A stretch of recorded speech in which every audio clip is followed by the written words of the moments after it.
சொல்லுங்க. உயர்விலும் கண்மலை உச்சியிலும் கீழே பாதாளத்துக்கு போனாலும் கவலைப்படாதீங்க. அல்லேலூயா மாதிரி சொல்லுங்க, மேலே வந்துடுவீங்க.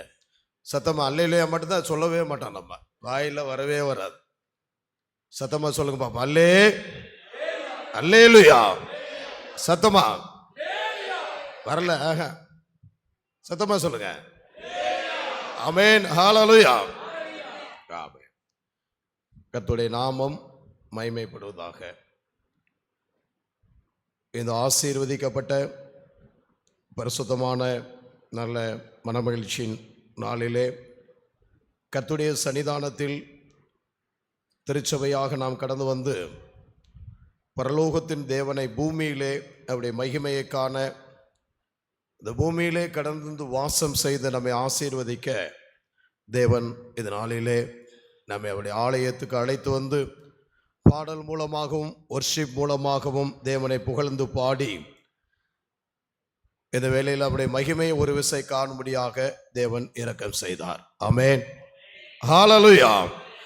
ஆலயம் என்பது இந்த 4 செவுரு இந்த இடம் அல்ல. நம்ம எல்லாரும் ஒருமனப்பட்டு கூடி தேவனை துதித்து பாடி தேவ மகிமை இறங்குவது தான், நாம் தான் அந்த ஆலயம். அல்லேலூயா சொல்லுங்க. ஹல்லேலூயா. அதனால தான் நான் கர்த்தருடைய ஆலயத்துக்கு போவோம் என்று சொன்னபோது நான் மகிழ்ச்சியாக இருந்தேன் என்று சொல்லுகிறார். பில்டிங் அல்ல, உங்களுடைய உள்ளத்தை, உங்களுடைய ஒருமனப்பாடு, நீங்கள் தேவ சமூகத்திலே கடந்து வந்து தேவனை வொர்ஷிப் பண்ணுவது, ஜெபிப்பது, மியூசிக்கு போடுவது, கர்த்தரை ஒருமனப்பட்டு 2-3 பேர் என் நாமத்தினால் ஒருமனப்பட்டு எங்கே கூடி ஜெபிக்கிறோம் அங்கே நான் அவர் மத்தியிலே இருக்கிறேன் என்று சொல்லுகிறார். அப்படி போலவே தேவனை நாம் துதித்து பாடி மகிமைப்படுத்தி கர்த்தருடைய சித்தத்தை செய்ய தேவன் நமக்கு அனுக்கிரகம் செய்வாராக. கடந்த வாரம் முழுவதும் நம்மை கன்னியமணி போல் கர்த்தர் பாதுகாத்தார். நம்முடைய போக்கில் வரத்திலும் வேலை ஸ்தலங்களிலும் கர்த்தருடைய கிருபை நம்மை தாங்கியது. தேவனுடைய இரக்கம் நம்மை பாதுகாத்தது. ஊழிய பாதையிலும் கர்த்தர் எங்களை எடுத்து பயன்படுத்தி அநேக புதிய ஆத்துமாக்கள் தேவனுடைய சமூகத்தில் அநேகரை சந்திக்கும்படியாகவும் தேவ சித்தம் செய்யும்படியாகவும் கர்த்தர் இரக்கம் செய்தார். இதனாலும் கூட அவருடைய ஆலயத்துக்கு வந்திருக்கிற ஒவ்வொருவரையும் கர்த்தராகிய இயேசு கிறிஸ்து நாமத்தினாலே வாழ்த்துகிறேன், ஆசீர்வதிக்கிறேன். தேவ பிரசன்னம், தேவ மகிமை இந்த ஆராதனையிலே அளவில்லாமல் வெளிப்பட்டது. கர்த்தராகிய இயேசு கிறிஸ்து மத்தியிலே கடந்து வந்து வொர்ஷிப் வேளையிலே அவர் வாசம் செய்கிறதையும் கரம் நீட்டி ஆசீர்வதிக்கிறதையும் அநேகருடைய கட்டுகள் போராட்டங்கள் மாறுகிறதையும் கர்த்தர் காமித்தார். ஆமென். ஹல்லேலூயா. ஆமென். தேவனுடைய சமூகத்திலே வந்திருக்க ஒவ்வொருவரையும் ஆசீர்வதிப்பாராக. இந்த நாளிலும் கர்த்தருடைய வேத வசனத்தின் மூலமாக நம்மோடு கர்த்தர் பேச விரும்புகிறார்.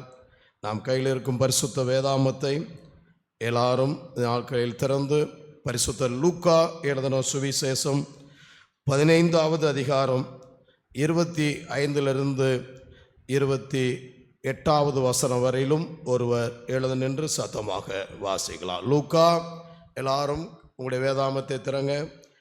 லூக்கா எழுதின சுவிசேஷம் 15வது அதிகாரம் 25 28 வரையிலும் வாசிக்கலாம். அவனுடைய மூத்த குமாரன் வயலில் இருந்தான். அவன் திரும்பி வீட்டுக்கு சமீபமாய் வருகிற போது கீத வாத்தியத்தையும் நடன களிப்பையும் கேட்டு ஊழியக்காரரில் ஒருவனை அழைத்து இது என்ன என்று விசாரித்தான்.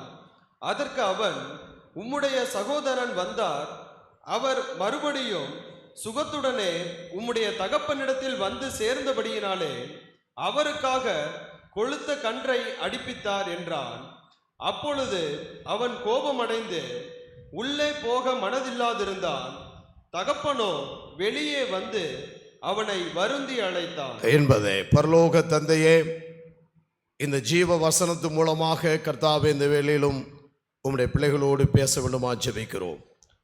அடியனை மறைத்து வெளிப்படும் இதில் உள்ள ரகசியங்களை நாங்கள் பெற்றுக்கொண்டு உணர்த்தப்பட, எச்சரிக்கப்பட, உம்முடைய சித்தம் செய்ய எங்களுக்கு கிருபை தாரும். இயேசுவின் மூலம் வருகிறோம் பிதாவே. ஆமென். சத்தம் ஆமென். ஹல்லேலூயா. ஹல்லேலூயா. அதிலே வாசித்த பாகத்தில் 28வது வசனத்தை ஒருவர் மறுபடியும் வாசிக்கலாம். அப்பொழுது அவன் கோபமடைந்து உள்ளே போக மனதில்லாத உள்ளே போக மனதில்லாதிருந்தான். தகப்பனோ வெளியே வந்து அவனை வருந்தி அழைத்தான். அல்லேலூயா, அல்லேலூயா. இங்கே மூத்த குமாரனை குறித்து எழுதப்பட்டிருக்கிறது. இந்த 15ஆம் அதிகாரம் முதலாவது எடுத்துட்டோம்னாவே யாரை குறிக்கும் தெரியுமா? சொல்லுங்க. கெட்ட குமாரனை தான் குறிக்கும். கெட்ட குமாரனை தான் குறிக்கும். ஆனால் இந்த வேளையிலும் ஆவியானவர் மூத்த குமாரனை பற்றி உங்களோடு பேச அழைக்கிறார். பொதுவாக இந்த லூக்கா எழுதின சுவிசேஷம் தேவன் அநேக உவமைகளால் தான் இயேசு தன்னுடைய வாயை திறந்தார் என்று மார்க் எழுதின சுவிசேஷத்திலே 4ஆம் அதிகாரத்திலே அநேக உவமைகளை தேவனாய கர்த்தர் பேசினார். அதான் பரலோக ராஜ்யத்தை குறித்தும் இன்னும் அவ்விதமாக ஒவ்வொரு காரியத்திலும் கடலை குறித்தும் இன்னும் புளித்த மாவை குறித்தும் கடந்த நாட்களிலே புளித்த மாவை குறித்து சொன்னேன். இப்படி ஒவ்வொரு காரியங்களிலும் உவமையினாலே அவர்களுக்கு பேசினார் என்று பார்க்கிறோம். மார்க் 4ஆம் அதிகாரம் 30-31 ஒருவர் வாசிக்கலாம். அடுத்து சீக்கிரம் மாறி மாறி வாசிங்க. பின்னும் அவர் அவர்களை நோக்கி, தேவனுடைய ராஜ்யத்தை எதற்கு ஒப்பிடுவோம் அல்லது எந்த ஊமையினாலே அதை திருஷ்டாந்தப்படுத்துவோம்? எந்த ஊமையினாலே விசாலப்படுத்துவோம்? வாசிங்க. அது ஒரு கடுகு விதைக்கு ஒப்பாய் இருக்கிறது. அது பூமியில் விதைக்கப்படும் போது பூமியில் உள்ள சகல விதைகளிலும் சிறிதாய் இருக்கிறது. விதைக்கப்பட்ட பின்போ அது வளர்ந்து சகல பூண்டுகளிலும் பெரிதாயிற்று. ஆகாயத்து பறவைகள். போதும். 34 வாசிங்க. ஊமைகளினாலே அன்றே அவர்களுக்கு ஒன்றும் சொல்லவில்லை. அவர் தம்முடைய சீஷரோடே தனித்திருக்கும் போது அவர்களுக்கு எல்லா தேவனுடைய பரிசுத்த நாமத்திற்கு மகிமை உண்டாவதாக. ஏனென்றால் இயேசு கிறிஸ்துடைய சீஷர்கள் அவ்வளவாக அவர் சொல்லுகிறதை புரிந்து கொள்ள முடியவில்லை. இன்னொரு பக்கம் பரிசேயர் ஆயக்காரர்களும் புரிந்து கொள்ள முடியவில்லை. தேவனுடைய சமூகத்தில் அழைக்கப்பட்டவர்கள் தேவனை பற்றி நாம் அநேக நேரங்களில் புரிந்து கொள்ள முடியவில்லை. வேதவசனத்தின் ரகசியங்களை புரிந்து கொள்ள முடியவில்லை. அதனால்தான் தேவன் அநேக உவமைகளை சொன்னார். இது உவமையும் பரலோக ராஜ்யத்துக்கு உரிய ஒரு கடுகு விதை என்று சொன்னார். அல்லேலூயா சொல்லுங்க. கடுகு விதை விசுவாசம் இருந்தால் பெரிய மரம் வளரும். ஊழியமாக இருந்தாலும், உங்கள் குடும்பமாக இருந்தாலும், பிள்ளைகளாக இருந்தாலும், படிப்பு காரியமாக இருந்தாலும் கடுகு விசுவாச நம்பிக்கை வேண்டும் என்று கர்த்தர் இங்கே சொன்னார். ஹல்லேலூயா. இப்போ லூக்கா 15ஆம் அதிகாரத்திலே தேவன் சொல்லப்பட்ட மூத்த குமாரன் யார்? கெட்ட குமாரன் தான். அங்கே ஆஸ்திகளை பிரித்து 12ஆம் வசனம் பாருங்க. 15-12 ஒரு கருத்துக்காக நான் இந்த வேளையிலும் ஆவியானவர் உங்களோடு பேசுகிறார். 15-12 வாசிக்கலாம். தகப்பனை நோக்கி ஆசையில் எனக்கு ஒரு பங்கை மேலே நீங்க 11 வாசிக்கும் போது ஒரு மனசு அவர் பெண்ணும் அவர் சொன்னது, ஒரு மனுஷனுக்கு 2 குமாரர்கள் இருந்தார்கள். வாசிங்க. இளையவன் தகப்பனை நோக்கி எனக்கு தர வேண்டும் என்றான். அந்தபடியே அவர்கள் தங்களுடைய ஆசையை பங்கிட்டு கொடுத்தார்.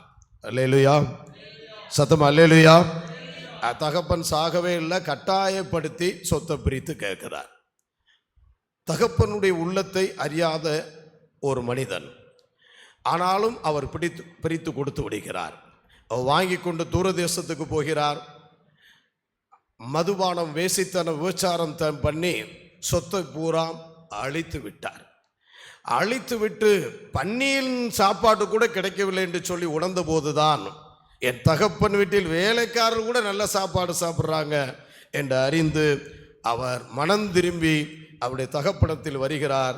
தகப்பன் ஓடி போய் கட்டிப்பிடித்து அவனை வரவேற்று அவனை தேவசத்து அவர் சொன்னார். தகப்பன் அவர் வரும்போது சொன்னது என்னவென்றால், தகப்பனுக்கும் உமக்கு விரோதமாகவும் பரத்துக்கு விரோதமாகவும் நான் பாவம் செய்தேன் என்று தன்னுடைய குற்றத்தை உணர்ந்த போது கொண்டு வந்து அவருக்கு எல்லாருக்கும் முன்னாடி தான் சொத்து பிரித்து கொடுத்தாருங்க. ஒரு பார்ட்டியை எல்லாரையும் வர சொல்லிட்டாங்க. ஏன்னா சொத்து பிரித்து கொடுத்து எல்லாருக்கும் ஊரே வந்துட்டாங்க. ஏன்னா பெரிய ஆள். ஃபங்க்ஷன் வைக்கும்போது எல்லாரும் வந்துட்டாங்க, இவன் மனம் திரும்பி வந்துட்டான் வாங்க அப்படின்ட்டு கொளுத்த கன்றுகள் அடித்து அவருக்கு மோதிரம் போட்டு உற்சாகமாக அங்கே ஆசீர்வாதமாக நடந்து கொண்டிருக்க வேலையில தான் இந்த மூத்த குமாரன், வெளியே இருந்தவன் உள்ளே வருகிறான், உள்ளே இருந்தவன் வெளியே நிற்கிறான். யார் இந்த மூத்த குமாரன்? தேவனுடைய பரிசுத்த நாமத்திற்கு மகிமை உண்டாவதாக. இயேசு கிறிஸ்து இந்த ஊமையிலை முதலாவது யாருக்கு சொன்னார்? நிறைய பேர் இடத்துள்ளே கெட்ட குமாரன் போவாங்க, அடுத்து மூத்த குமாரன் போவாங்க. ஆனால் இந்த ஊமையிலை யாருக்கு சொன்னார் என்று சொன்னால், நீங்கள் 15ஆம் அதிகாரம் 1-2 வசனத்தை வாசிக்கும் போது ஆயக்காரர்களுக்கும் பாவிகளுக்கும் சொன்னது மாத்திரமல்ல, பரிசேயருக்கும் அவர் சொன்னார். வாசிங்க.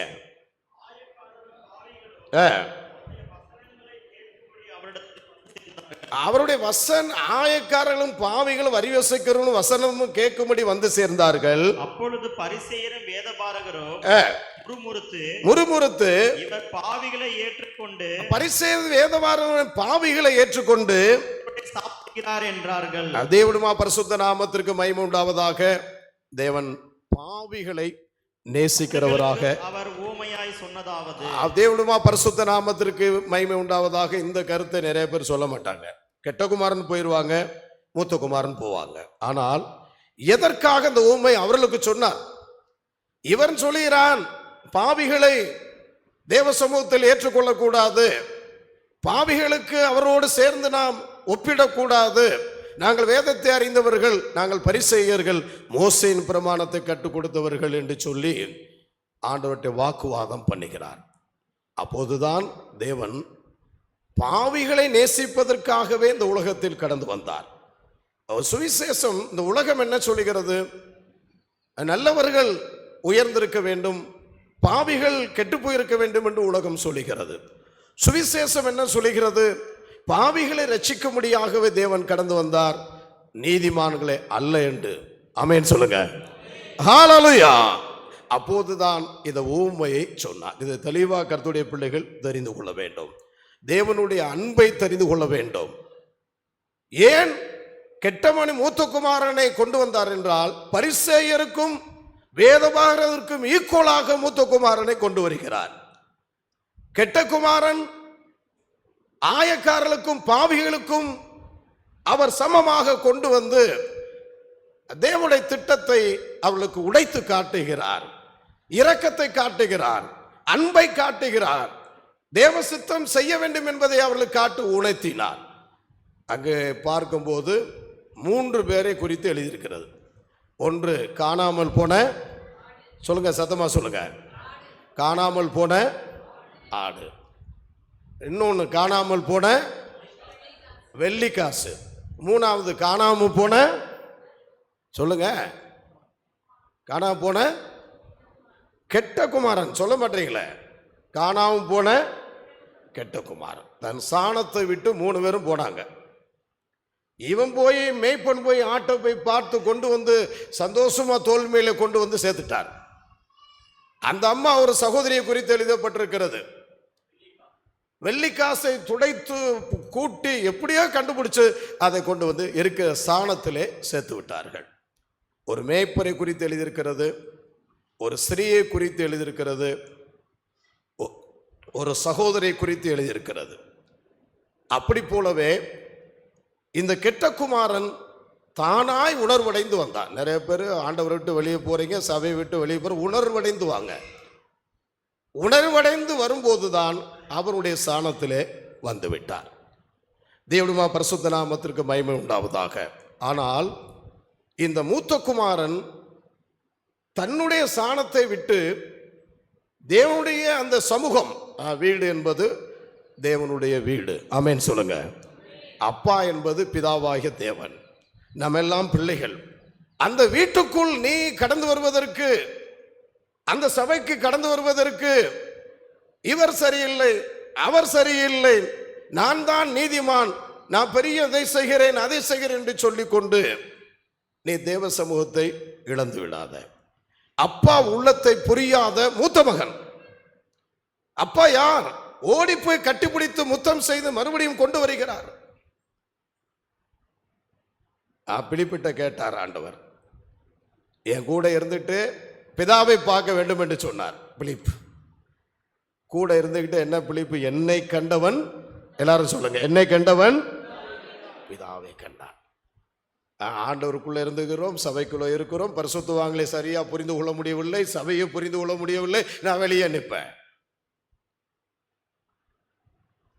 மூத்த குமாரன் கடைசியில வீட்டுக்குள்ள போனாரா, வீட்டுக்குள்ள போகலையான்னு உங்களுக்கும் தெரியாதுங்க, எனக்கும் தெரியாதுங்க. மூத்த குமாரன் வீட்டுக்குள்ள போனாரா போகலையா கடைசியில, உங்களுக்கும் தெரியாது, எனக்கும் தெரியாதுங்க. ஆனால் ஆவியானவர் உங்களோடு பேசுகிறார். இந்த வேலை சப்ஜெக்ட் என்ன தெரியுமா? காணாமல் போன மூத்த குமாரன். காணாமல் போல கெட்ட குமாரன், சின்ன குமாரன் பேசவில்லை. காணாமல் போன மூத்த குமாரன் நன்றாக இருக்கிறார், அப்பா கூட தான் இருக்கிறார், சந்தோஷமா இருக்கிறார். ஆனால் அவர் வெளியே வீட்டுக்குள்ளே வரவில்லை. அருமையான தேவஜனமே, 28ஆம் வசனம் அதிலே மறுபடியுமாக நீங்கள் 15:28 வாசிங்க. அப்பொழுது அவன் அவர் ரொம்ப கோபமடைந்து உள்ளே போக மனதில்லாதிருந்தான். தகப்பனோ வெளியே வந்து அவனை வருந்தி அழைத்தான். அல்லேலூயா சொல்லுங்க, ஆமென். உள்ளே கோபம், ரொம்ப கோபம், எதுக்கு எடுத்தாலும் கோபம். ஆனா இந்த தகப்பன் பாருங்க, கெட்ட குமாரனுக்கு வெளியே போய் கூப்பிடுறாருங்க, மூத்த குமாரனை வெளியே போய் அழைக்கிறார். எவ்வளவு அன்பு உள்ளவர் பாருங்க நம்முடைய பிதா. அப்பா அம்மா எவ்வளவு அன்பு உள்ளவர்கள் நிறைய பேருக்கு தெரியாது. அவர்களுக்கு விரோதமாக சிந்திக்கிறோம், சில பிரச்சனைகளை நாம் அவ்விதமா புரியாமல் இருக்கிறோம். வெளியே அவரையும் போய் அழைக்கிறார், வருந்தி அழைக்கிறார். எப்படி அழைக்கிறாருங்க சொல்லுங்க? வருந்தி. நீங்க போய் ஆத்துமாக்களை ஆலயத்துக்கு வர்றவர்கள் வருந்தி கூப்பிடுங்க. சும்மா கூப்பிட்டா ஏன் வரல, வாகனத்தில் கூட்டிட்டு வாங்க. கல்யாண வீட்டிலே விருந்துக்கு வரவில்லை, போய் தெருக்களிலும் சந்த வழியில் இருக்க வருந்தி கூட்டிட்டு வாங்குறாங்க. ஆத்துமாக்கள் வீடு நிறைய வேண்டும் என்கிறாங்க. வருந்தி அவர் கூப்பிடுகிறார். கோபப்பட்டு வீட்டுக்கு வெளியே அவர் நிற்கிறார். அவர் பார்த்தது என்னவென்றால், அந்த மூத்த குமாரனுடைய வாழ்க்கையில 4 மிஸ்டேக்குங்க. ஒன்று, தன்னுடைய சகோதரன் வந்து விட்டார் என்று சொல்லி அன்பு செலுத்தி இழந்து போன அந்த ஆத்துமாக்களை கொண்டு வருவதற்கு அவர் விருப்பம் இல்லை, கொண்டு வரதுக்கு விருப்பம் இல்லை. அவருடைய ஒரு பாயிண்ட் என்னவென்றால், எல்லாரும் கவனிச்சுங்க, தன்னுடைய தம்பிக்கும் தனக்கும் ஒப்பிட்டு பார்த்தார். பிறரோட ஒப்பிடாதீங்க ப்ளீஸ். ஊழியர்களா என் கூட ஒப்பிடாதீங்க, நான் உங்கள்கிட்ட ஒப்பிட மாட்டேன். ஒவ்வொருக்கும் ஒரு தாளந்து இருக்கும். ஒப்பிட்டு பார்க்கிறார். ஒப்பிட்டு என்றால், அவன் எல்லாத்தையும் இழந்து போய் விட்டானே, சொத்தெல்லாம் கொண்டு போய் விட்டுட்டானே, இப்போது எனக்குரியதும் அப்பாவுக்குரியதும் வாங்க வந்து விட்டானே, அவன் பாவி. பரிசேயர் வேதபாரர் அப்படிதான் சொன்னாங்க. அவங்களுக்கு தான் அந்த உதவியை சொல்றார், நிறைய பேருக்கு தெரியாது. பரலோக ராஜ்யத்தில் யார் பிரவேசிக்க முடியும் என்று சொல்லுகிறார். மூத்த குமாரனை கொண்டு அவங்களை நல்ல தலையில கொட்டுறார் ஆண்டவர். மற்றவர்களை ஒப்பிட்டு தயவு செய்து யாரும் பார்க்காதீங்க. உங்களை அழைத்த அழைப்பிலே என்ன வரையறுக்கிறோ அதை செய்யுங்கள். அடுத்தபடியாக அவர் கற்பனையெல்லாம் நான் கடைபிடித்தேன் என்று சொன்னார், ஆனால் கடைபிடிக்கவில்லை. அதை நீங்க வாசிக்கும் பொழுது அடுத்த வசனம் 29 ஒருத்தர் வாசிங்க. பைபிள் எடுத்து வாசிங்க. பைபிள் எல்லாரும் பாருங்க, வாசிங்க. அவன் தகப்பனுக்கு பிரதியுத்தரமாக, இதோ இத்தனை வருஷ காலமாய் நான் உமக்கு ஊழியம் செய்து ஒரு காலம் உம்முடைய கற்பனையை மீறாது இருந்தோ, என் சிநேகிதரோட நான் சந்தோஷமாய் இருக்கும்படி நீர் ஒரு காலம் எனக்கு ஒரு ஆட்டுக்குட்டியாவது கொடுக்கவில்லை. ஆட்டுக்குட்டியாவது நீங்க கொடுக்கவில்லை. வேசிகளிடத்தில் உம்முடைய ஆஸ்தியை அழித்து போட்ட. அப்போது தேவனுடைய பரிசுத்த நாமத்திற்கு மகிமை உண்டாவதாக. என்ன சொல்றாருன்னா, உன்னுடைய கற்பனையெல்லாம் நான் கடைபிடித்தேன் அப்படிங்கிறார். ஆனால் உண்மையாகவே கற்பனையை கடைபிடித்தவர் கெட்ட குமாரன் தாங்க. மனம் திரும்பி பாவமணி பெற்று உள்ள வந்துட்டார். இவர் கற்பனையை கடைபிடித்தவர் என்று சொல்லி கொண்டு கற்பனை கடைபிடிக்கவில்லை. இப்போ நிறைய பேர் பைபிளில் கொண்டு வந்திருக்கிறீங்க. உபதேசம் வேற, சத்தியம் வேற. நல்லா கவனிச்சுக்கணும். உபதேசம் பாருங்க, அது பவுண்டேஷன் டாக்டரின். சத்தியம் வேற. பிரசங்க வேற, பல காரியம் இருக்கு. நீங்க ஒயிட் அண்ட் ஒயிட் போடுறீங்க, நகை போடுறீங்க, போடாம இருக்கீங்க, அதெல்லாம் உங்களுக்கு அன்லிட்டன்லாம், எழுதப்படாத சத்தியம். அதெல்லாம் நான் பெண்டிகாஸ்ங்கிறதுக்காக வேண்டி அதை நான் கடைபிடிக்கிறோம். கடைபிடிக்காதவர்கள் பரலோகம் முடியாதுன்னு சொல்லக்கூடாதுங்க. அதெல்லாம் எழுதப்படாத சட்டம். இதெல்லாம் உபதேசம் வேற, அந்த பாருங்க, அதான் உபதேசம். அது ஒரு சட்டம் கிடையாது. 613 சட்டத்திலே பல காரியங்கள் இருக்கிறது. கர்த்தர் இதெல்லாம் சொல்லல. அப்போ அவர் கற்பனையை கடைபிடிக்கிறேன்னு சொல்லி கற்பனை கடைபிடிக்கவில்லை. நல்லா கவனிச்சு, கற்பனை கடைபிடிச்சாரா? இல்லை. முறுமுறுத்தார், கோபப்பட்டார், வெளியே நின்று விட்டார், தேவ சமூகத்துக்கு வரவில்லை, இழந்து ஆசீர்வாதத்தை என்று கொண்டு இருக்கிறார். நான் நிறைய பேர் வர்றோம், கற்பனை கடைபிடிக்க மாட்டோம். உபவாசம், ஜெபம், காணிக்கை, தசமபாகம், கற்பனை கடைபிடிக்கிறது இல்லை. தேவ சமூகத்தில் நாம் சொல்லிக் கொண்டு வெளியே நிற்கிறோம். கற்பனை கடைபிடிக்கிறது போல நாம் நடிக்கிறோம். அவர் தான் நடிச்சார். சொன்னது பொய், அவர் சொன்னது கடைபிடிக்கல. சகோதரனை திட்டுகிறார், சகோதரகுரமாய் முறுமுறுக்கிறார். தேவ சித்தத்தை அவரால் சரியா செய்ய முடியவில்லை, சந்தோஷப்பட முடியவில்லை. அவரோடு சேர்ந்து நாம் சந்தோஷப்படுவோம் என்று சொல்லி மகிழ்ச்சி இழந்து விட்டான். மூன்றாவது, மற்றவர்களை அவர் நியாயந்து இருக்கிறார். நாலாவது,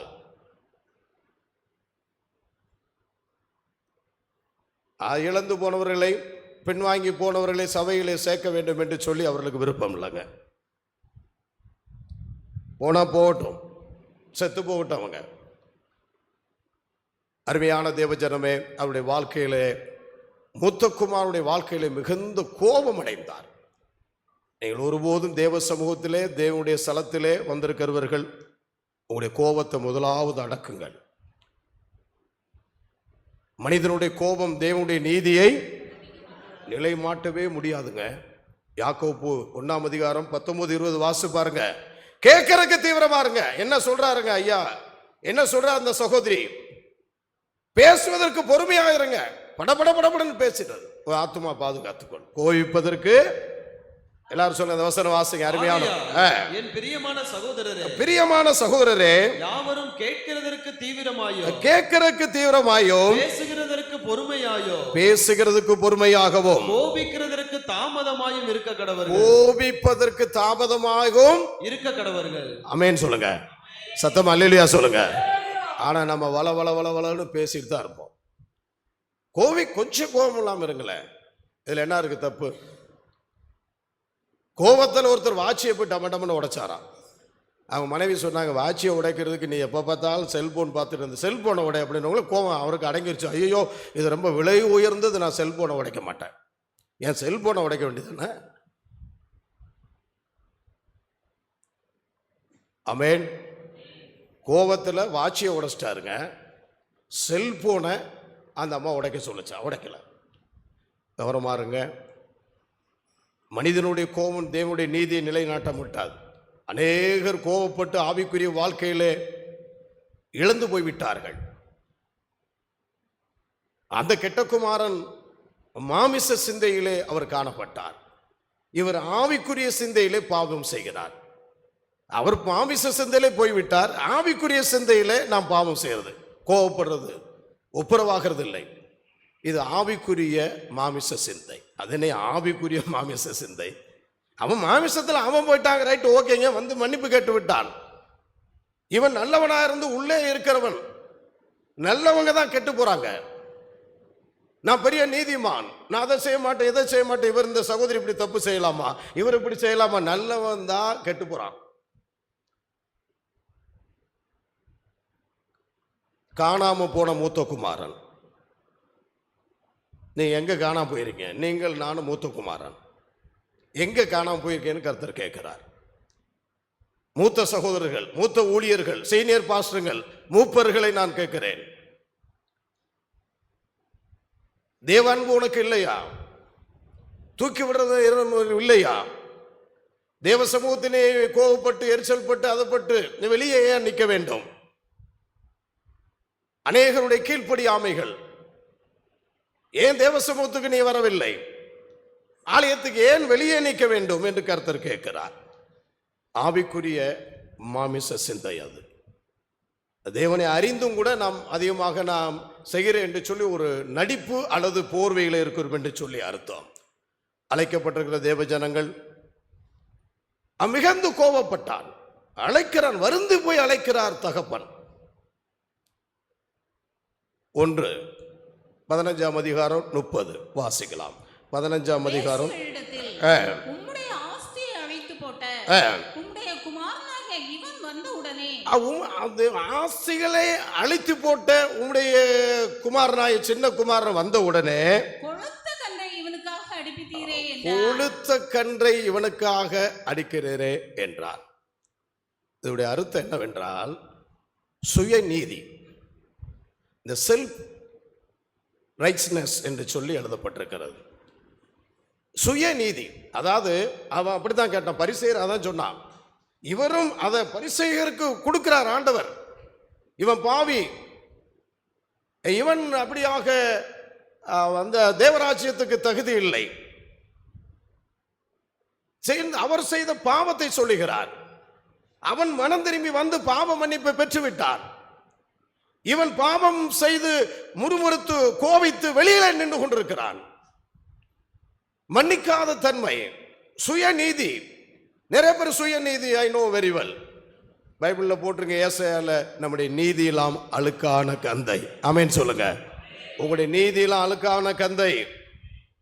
மூத்த குமாரனை காணாமல் போனவன் நீங்க காணாம போகாதீங்க. இங்கே சபையிலே வெளியே நின்னா அங்கே வெளியே தான் நிற்பீங்க. பரலோகத்தில் அங்கே நீங்க வெளியே தான் நிற்கணும். கிரிகை அல்ல, கிரிகை அல்ல. நான் வயல்வெளியில இருந்தான். அவன்கிட்ட பாருங்க, மூத்த குமார்கிட்ட நல்ல வேலையெல்லாம் செஞ்சாங்க. வயல்வெளியில இருந்தான், நல்ல வேலை செய்கிறவர் தான், அப்பாவுக்கு உண்மையா இருக்கிறவர் தான். ஆனால் இப்ப வீட்டுக்கு வெளியிலே நிற்கிறார். அவர் கிரிகையை சொல்லுகிறார். நான் எல்லாம் செஞ்சேனே, எனக்கு ஒண்ணுமே தரலையே. அதுவும் போய் சொல்லுகிறார். ஏன்னா சொத்து அவனுக்கு தான் பிரித்து கொடுத்தார். சொத்து பிரித்து கொடுக்கிறவங்க ஆம்பளை பிள்ளையா இருந்தாலும் பொம்பளை பிள்ளையா இருந்தாலும் ஈவனா பிரித்து கொடுங்க. 2 பேருக்கு தான் பிரித்து கொடுத்தாருன்னு சொல்லிட்டு நீங்க 11:12 வாசிங்க. யாரா இருந்தாலும் சொத்து பிரிக்கிறதுல கரெக்டா பிரிச்சு கொடுக்கணும். அதுல ஓரவஞ்சகம் பண்ணாதீங்க. இல்லை நீங்க மூத்த குமாரன் தான். ஆமென். சத்தமா அல்லேலூயா சொல்லுங்க. எல்லா குமாரரும் எல்லா குமாரத்தையும் பிதா கொடுத்த பிள்ளைகள். சபையும் ஓரவஞ்சனம் செய்யக்கூடாது. உயர்ந்தவன் தாழ்ந்தவன் என்று சொல்லக்கூடாது. பணக்காரன் வசதி உள்ளவன் என்று சொன்னா நீ மூத்த குமாரன் தான். ஒருத்தர் சொன்னார், ஐயா பணக்காரங்களை தான் முன்னாடி காரில் வர்றவங்களுக்கு நாங்க போறோம், எங்களை கவனிக்கிறது இல்லை என்று சொல்லி ஒரு சகோதரி சொன்னார். வெளியில் அப்படித்தான் நடக்குது. மூத்த குமாரன் போல தான் நிற்கிறாங்க. தேவனுமா பரிசுத்த நாமத்திற்கு மகிமை உண்டாவதாக. தேவனுடைய சமூகத்திலே அவர் சொன்னது தன்னை தாழ்த்தவில்லை. அப்படி பாவம் செய்தவனுக்கு நீ இப்படியாக செய்து விட்டாய் என்று சொல்லி கோபத்தோடு வெளியில நிற்கிறார். நல்லா கவனித்துங்க, கிரிகை அல்ல, கிருபைதான். ஆமென் சொல்லுங்க. புரிந்தவங்க ஆமென் சொல்லுங்க. நான் அதை செய்து இதை செய்துன்னு சொல்லிவிட்டு நீ லாய்க்கு இல்லாம வெளியில நிற்கிறாய். அவன் கிருபை பெற்று மன்னிக்கப்பட்டு உள்ள வந்துட்டான். அவன் உள்ளே இருக்கிறான் போனவன், இவன் உள்ளே இருந்த வெளியில நிற்கிறான். நீ எங்க நிற்கிற? நீ இப்ப அதுதான். இப்ப லூக்கா எழுதின சுவிசேஷம் 18:11 2 பேர், ஒருத்தர் உள்ள இருந்து ஜெபம் பண்றார், ஒருத்தர் வாசப்படி நம்ம போர்ட்டிகோ இருக்கு பாருங்க.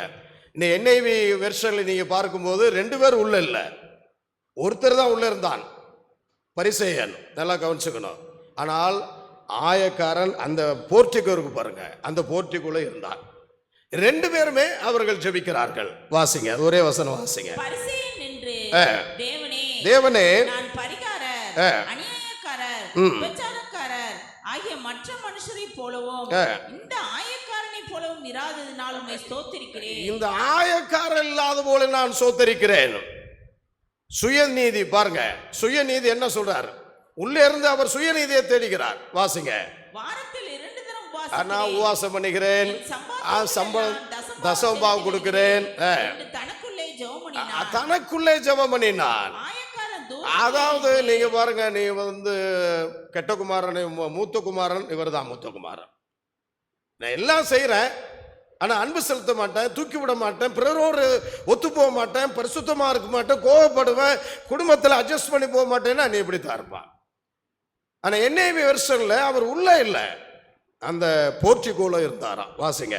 ஆயக்காரன் தூரத்திலே இருந்து கண்களை வானத்துக்கு ஏறெடுக்க துணியாமல் தன் மார்பிலை அடித்துக்கொண்டு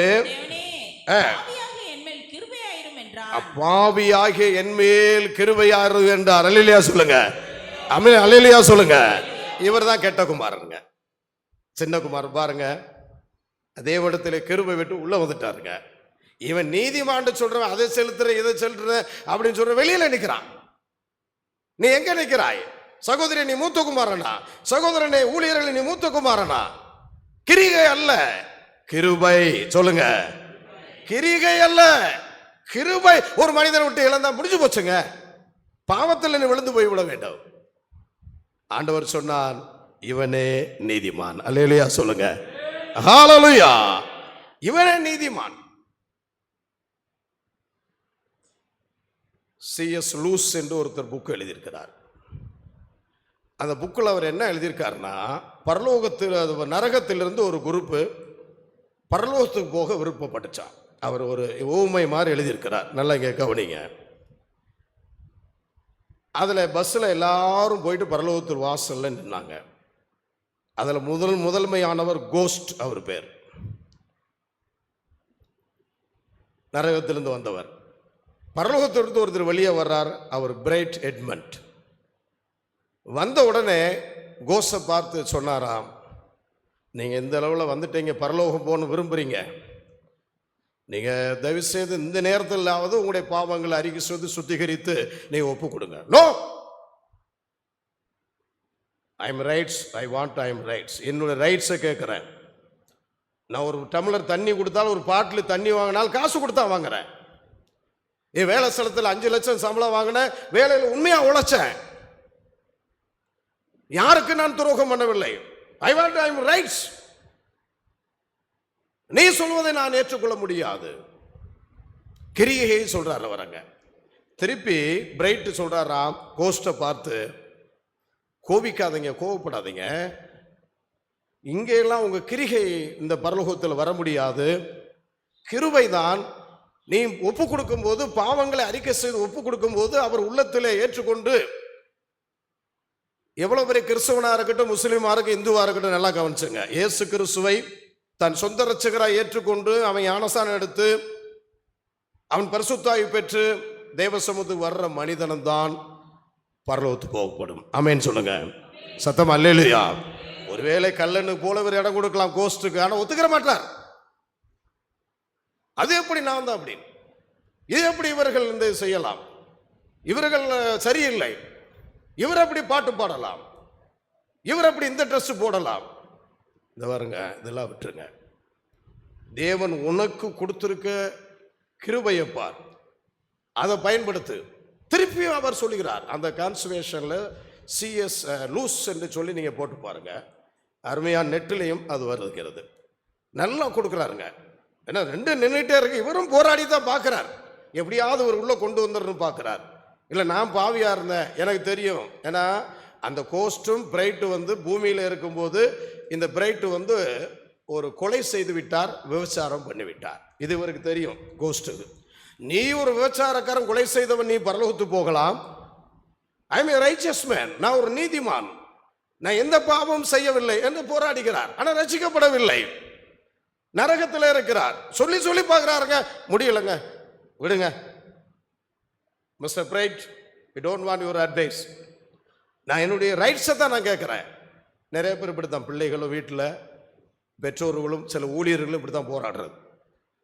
அது தப்பு, இது தப்பு, திருவருந்து தப்பு, அது தப்பு, இது தப்பு, அது எப்படி அங்கே வெளியே இருக்கலாம், இங்கே இருக்கலாம், உங்கே இருக்கலாம், எல்லாரும் சபையில் இருக்க பூரா தப்பு, நான் தான் ரைட். இப்படி சில ஊழியர்கள் அதனால வெளியில் இருக்கிறாங்க. இப்போ ரொம்ப கவனமாக இருக்கணும். கர்த்தருடைய பிள்ளைகள், உங்களுடைய பிள்ளைகளை சரியாக வளங்க. அவங்க தான் சொல்றது பிரகாரம் நான் சொல்றதா ரைட்டு, மற்றதெல்லாம் தப்பு. இது சில பேருக்கு என்ன கேட்டீங்கன்னா அழுக்கான கந்தை. எவ்வளோ சொல்லி பார்த்தாராம், அவர் கடைசியில் கோஸ்ட் என்ன சொல்லிவிட்டார், இல்லை அது நீ நான் ஒத்துக்கிற முடியாது, அதனால் நான் என் வீட்டுக்கு போகிறேன்னு சொல்லிட்டு பஸ் எடுத்து நரகத்துக்கு போய் விட்டார். இவர் பிரைட் என்ன பண்ணார்? அவர் பரலோகத்துக்கு கடன் சென்று விட்டார். அல்லேலூயா, சத்தமா அல்லேலூயா சொல்லுங்க. சொல்ற புரிஞ்சா உங்களுக்கு? மூத்த குமாரனா கெட்ட குமாரனா? கிரிகை அல்ல, பரிசுத்தம், கிருபை. ஒரு வாழ்க்கையிலே தேவனுடைய சித்தத்தை செய்ய ஒப்பு கொடுங்க. பிள்ளைகளே, இப்பயே வளருங்க, நிமிர்ந்து நிற்காதீங்க. நான் செய்யறதா ரைட், ஊழியர்கள் சொல்றதெல்லாம் கரெக்ட் இல்லை. தேவனுடைய சித்தத்தை செய்வதற்கு ஒப்பு கொடுங்கள். ஆமென். நம்முடைய நீதியெல்லாம் அழுக்கான கந்தைகள். உங்களை தாழ்த்துங்க. நான் ஏற்கனவே சொன்ன இந்த பிரசங்கத்தில், இயேசு வந்த உடனே 24 மூப்பர்கள் கிரீடத்தை கழட்டி எங்க வச்சாங்க? தரையில வச்சாங்க. ஆமென் சொல்லுங்க. உங்களை தாழ்த்துங்க. நான் பெருமை, நான் பெரிய கிரீடம் பட்டு விட்டேன், ஊழியக்காரன், நான் எங்கேயும் போக முடியாது, என் குடும்பம் மாத்திரம்தான் போகும். தவறான பிரசங்களை நிறைய பேர் பண்றாங்க. தேவனுடைய சமூகத்தில் உங்களை தாழ்த்த வேண்டும். கேரா பெண்கள், சேரா பெண்கள், நான் சொன்னேன், தன் முகத்தை மூடினார்கள், கால்களை மூடினார்கள், வந்து தன்னை தாழ்த்தினார்கள். கிருபைதான். கிருபை இல்லை என்றால் ஒன்றும் செய்ய முடியாது. அல்லேலூயா சொல்லுங்க. அப்பிரயோஜனமான ஊழியர்களே, லூக்கா 17:10 போடப்பட்டிருக்கிற அப்பிரயோஜனமான ஊழியக்காரன். தாழ்த்துகிறேன். தாழ்த்துறது இல்லைங்க. சின்ன ஒரு மேலே வந்த உடனே ஒரு பிரசங்க, ஒரு பாட்டு, முடிஞ்சு போச்சு. சின்ன ஒரு பைபிள் காலேஜ் படிச்ச முடிஞ்சு போச்சு. சுயநீதி, சுயநீதி வேண்டாம். அது தேவ சித்தத்தை செய்ய முடியாது. தேவனுடைய சித்தத்தை செய்ய வேண்டும். உன் சுய சித்தத்தை செய்யாதே. அப்பா மன்னித்து உள்ளே கொண்டு வருகிறார். நீ சபையிலே சேர்க்க மாட்ட, ஆத்தும ஆதாயம் செய்ய மாட்ட, நீ மன்னிக்காதபடி இருக்கிற. எந்த லெவலில் இருக்கிறீங்க? மூத்த மகன் வெளியிலே நிற்கிறான், காணாமல் போனவன். இது சுய நீதியை விட்டுருங்க, கிருபைக்கு ஒப்பு கொடுங்க, அநேகரை தூக்கி விடுங்க, தாழ்த்துங்க, தேவ சித்தத்தை செய்யுங்கள். ஹல்லேலூயா. இரண்டாவது லூக்கா எழுதின சுவிசேஷம், அதிலே 15ஆம் அதிகாரம் 25-26. சீக்கிரம் வாசிங்க. 3 பாயிண்ட் தான், வாசிங்க. அவனுடைய மூத்த குமாரன் வயலில் இருந்தான். அவன் திரும்பி வீட்டுக்கு சமீபமாய் வருகிற போது, வீட்டுக்கு திரும்பி சமீபமாய் வரும்போது கீத வாத்தியத்தையும் நடன களிப்பையும் கேட்டு ஊழியக்காரரில் ஒருவனை அழைத்து இது என்ன என்று விசாரித்தான். அல்லேலூயா. சத்தம் அல்லேலூயா. புரிஞ்சா உங்களுக்கு? அல்லேலூயா, ஹல்லேலூயா. முதல் வந்து சுயநீதி. இரண்டாவது என்னங்கன்றால், இவன் போய் அப்பாட்ட கேட்டிருக்கலாம் சத்தம் என்னன்ட்டு, இல்லை தம்பிட்டு போய் கூட கேட்டிருக்கலாம் கெட்ட குமாரன்ட்ட. தேர்ட் பர்சன், நல்லா கவனிச்சுங்க கர்த்தருடைய பிள்ளைகள். மூணாவது ஆளு உங்க குடும்பத்திலேயோ, மூணாவது ஆளு உங்களுடைய வாழ்க்கையிலேயோ வரக்கூடாது. ஒரு ஊழியக்காரன் விசாரிக்கிறான். அந்த ஊழியக்காரன் உஸ்பேத்துறான், இன்னும் நல்ல உஸ்பேத்துறான், அவன் போட்டு கொடுக்குறான். ஐயோயோ, நீ வேற இவ்வளவு காலமா இருந்து உனக்கு இங்க மதிப்பே இல்லை பாருங்க. அவன் எல்லாத்தையும் இழந்து போன வந்தவனுக்கு அவர் ட்ரம் அடிக்கிறாரு, கொட்டு கூட்டுறாரு, அவர் கொளுத்த கண்டை அடிக்கிறாரு, நடனம் ஆடுறாரு, ஊரே கூட்டி விட்டாருன்னு அங்கே ஆலோசனை கேட்கிறார். கர்த்தருடைய பிள்ளைகள், நம்ம கவனமா இருக்க வேண்டும். உங்களுக்கு பிரச்சனை நேரா என்கிட்ட கேளுங்க, அல்லது அவங்கள்ட்ட போய் நேரா பேசுங்க. அது மற்றவர்கிட்ட சொல்லுவது அது மூத்த குமாரனுடைய வேலை. மற்றவன்கிட்ட போய் ஆலோசனை கேட்கறது. யார்கிட்ட நீ ஆலோசனை கேட்கிறாய்? அகிதோப்பினுடைய ஆலோசனை தேவன் மனிதனுக்கு சப்போர்ட்டா இருந்த தாவீதுக்கு சப்போர்ட் இருந்த அகிதோப்பில், அவனுடைய குமாரன் அப்பாவுக்கு விரோதமாக எழும்பினார். இப்ப மூத்த குமாரன் அப்பாவுக்கு விரோதமாக எழும்புறார். அந்த அகிதோப்புடைய ஆலோசனை அவனுக்கு தேவ ஆசீர்வாதமாக இருந்ததாம். தேவ ரொம்ப ஆலோசனையா இருந்ததாம். யாருக்கு? தாவீதுனுடைய மகன். யாருங்க சொல்லுங்க? அப்சலோமுக்கு. நல்லா ஏத்தி விடுறார். அப்பாவை அழிச்சிரு நீதான். ஆனால் அந்த ஆலோசனை கொடுத்தவன் இறுதியிலே செத்து போய்விட்டான். 1 சாமுவேல் 16ஆம் அதிகாரம் 23 17ஆம் அதிகாரம் 23 எழுதியிருக்கிறது. நல்லவர்கிட்ட ஆலோசனை கேளுங்க. பொல்லாத ஊழியக்காரங்கள்ட்ட, விழுந்து போனவங்கள்ட்ட, பின்வாங்கி போயிருவங்கள்ட்ட ஆலோசனை கேட்காதீங்க. ரொம்ப கவனமா இருக்கணும். சபை விட்டு பின்வாங்கி போறீங்க, அவங்கள்ட்ட ஆலோசனை கேட்காங்க, தொடர்பை கட் பண்ணுங்க. நீங்க எதையாவது தட்டி விட்டுக்கிட்டு தான் இருப்பாங்க. ஐயோ அது இப்படி இது இப்படி என்று சொல்லி தவறான நபரோடு நாம் ஐக்கியம் வைக்கக்கூடாது. இதோடைய மூத்த குமாரன் என்ன என்றால், அவராக போயிருக்கலாம், தவறான நபரோடு ஐக்கியம் வச்சிருக்காரு. ஒரு வாலிபர் சொன்னார், வாலிபர்லாம் கேளுங்க, நான் கேர்ள் ஃப்ரெண்டு இல்லாமல் இருக்க முடியாது. சகோதரி கேளுங்க, அந்த கேர்ள் ஃப்ரெண்டு சொல்லி நான் பாய் ஃப்ரெண்டு இருக்காமல் இருக்க முடியாது. நீ யார்கிட்ட ஐக்கியம் வச்சிருக்க? எல்லாரும் நல்லா கவனிக்கணும். உங்களுடைய வாழ்க்கையிலே விசேஷமாக வாலிபர்கள் கவனமாக இருக்கணும். உங்களுடைய ஐக்கியம் எப்படி இருக்கிறது? உங்களுடைய ஐக்கியம் செல்போனிலே இருக்கிறதா? அனைவருடைய வாழ்க்கை செல்போனிலே போய்விட்டது. பெற்றோர் வாங்கி கொடுங்க, தப்பு இல்லை, ஆனால் அவங்களை கண்டிக்கணும், அவங்களை பார்க்கணும். இன்னைக்கு அநேகர் அது மூலமா ஐக்கியம் வைத்து கெட்டு போய் விட்டார்கள். தேவனுடைய ஜனங்கள் ஒரு செத்த ஈ, தைலக்காருடைய, எல்லாரும் சொல்லுங்க, பரிமள தைலத்தை அல்ல, செத்த ஈ தாங்க, செத்த ஈ. வாலிபர்கள் தீயா இருங்க, தீயா இருங்க, ஈ வராது. நான் சொல்ற கவனிச்சிங்களா? நீங்க அனல் இல்லாமல் இருந்தீங்கன்னா எல்லாம் வரும். தீ ஈ. வாலிப பிள்ளைகளாம் கவனிச்சிங்களா? தீ என்னது? ஈ. தீயா இருந்தேன்னா ஈ வராது. நீ சாம்பலா இருந்தா ஈ வரும், பேய் எல்லாம் பேய் வரும், எல்லாம் உட்காந்துக்கிற. உனக்கு எதா இருக்கிறீங்க? ஐக்கியம் எப்படி இருக்கிறது? நீ கவனமா உங்களுடைய வாழ்க்கையிலிருந்து உங்களை பாதுகாத்துக் கொள்ள வேண்டும். தேவனுடைய ஆலோசனை, யாரோடு நீ ஐக்கியம் வைத்திருக்கிறாய்? நல்ல பரிசுத்த வாங்கிட்டு போய் ஆலோசனை கேளு. பொல்லாத ஊழியர் என்று சொன்னார் இயேசு கிறிஸ்து. 3 இடத்துல பொல்லாத ஊழியக்காரர் என்று சொன்னார். ஊழியக்காரர்கள் இன்னைக்கு சரியில்லாத ஆலோசனை கேட்கறதுல முறுமுறுப்பு, கோபங்கள். அவன் 16,000 கடன்பட்டு இருந்தாருங்க, மன்னிச்சு விடுறாருங்க. 100 தாளந்து இவர்கிட்ட கடன்பட்டவனை பிடிச்சி கழுத்தை பிடிச்சி நெருக்கி பெரிய இது பண்ணி அவரை கொலை செய்யும்படியாய் போனார். அந்த எஜமான் பார்த்த உடனே, பொல்லாத ஊழியக்காரனே, உனக்கு கந்தகம் அக்கினி மெரிகிற காரியம்தான் சொல்லி அங்கே அனுப்பிச்சு விட்டார். நிறைய பொல்லாத ஊழியக்காரங்க. இன்னும் தாளந்து கொடுத்தவரில் பொல்லாத ஊழியக்காரன் சொன்னார். 3 இடத்துல இயேசு கிறிஸ்து பொல்லாத ஊழியக்காரன் சொல்லுகிறார். இங்கே ஊழியக்காரன் போய் ஆலோசனை கேட்கிறான். ஊழியக்காரர்கள் நாம் சரியா இருக்க வேண்டும், தேவனுடைய பிள்ளைகளும் சரியா இருக்க வேண்டும். நீங்க சரியான ஊழியரிடத்தில் ஐக்கியமா இருக்க வேண்டும். தேவனுடைய சமூகத்தில் சரியான பரிசுத்தவான்கிட்ட ஆலோசனை கேட்க வேண்டிய. எல்லா இடத்துல நான் போன இடத்துல கேட்பேன்னா கேட்டீங்கன்னா உங்களுக்கு வேலை. ஆவிக்குரிய ஜீவியத்தில் உங்களுக்கு ஒரு தகப்பன்மார் வேண்டும். 2 நாளாகமம் 20ஆம் அதிகாரம் 37 யோசேப்பாத் செய்த ஒரு பெரிய தவறு. எலெயாசர் எச்சரிக்கிறார், ஆனால் அங்கே அகசியாவோடு கூட்டு சேர்ந்து அவர் தவறான வழிக்கு அவர் கடந்து செல்கிறார். ஒரு தேவ மனிதன் பாருங்க, ஐக்கியம் சரியில்லாமல் போய்விட்டது, அவன் கப்பல் முடிந்து போய்விட்டது, அவனுடைய ஆவிக்குரிய ஜீவியம் போய்விட்டது என்று எழுதியிருக்கிறது. வாசிக்கலாம் 2 நாளாம் 20:37 வாசிக்கலாம். எலியேசர்